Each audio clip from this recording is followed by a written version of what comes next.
কোরআনী আন্দোলনের ডাক আসলো, কোথায় যাবে? এখন আর ব্যবসা বড় না, এখন কোরআন বড়। ঠিক না ঠিক?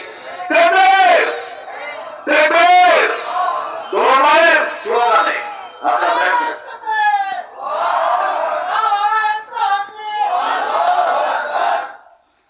তাকবীরের ডাক শুনে যারা ঘরে বসে থাকে এদের ব্যবসা হারাম।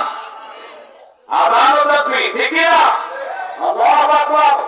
আল্লাহ বলছে যখনই এটা শুনবা কি করো? ওয়াদারুন, এই ব্যবসা বন্ধ কর। ব্যবসা করতে পারবি না। কে বলছে?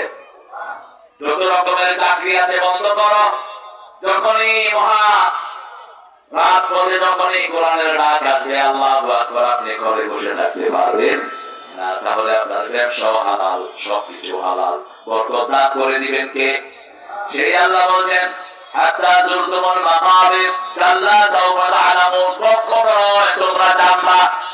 সুম্মা কাল্লা সাওফা তা'লামুন, চিরে জানবা। কাল্লা লাউ তা'লামুন ইলমাল ইয়াকিন, তোমরা যদি জানতা ইলমাল ইয়াকিন, একে হলো তিন প্রকার: আইনুল ইয়াকিন, হাক্কুল ইয়াকিন, আজমুল ইয়াকিন।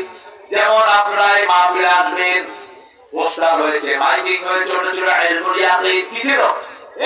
এর আপনাদের জানা ছিল যে এরকম একটা মাহফিল হবে। আজকে যখন আসেন এটা হলো হুকুম ইয়াকিন, আইনুল ইয়াকিন।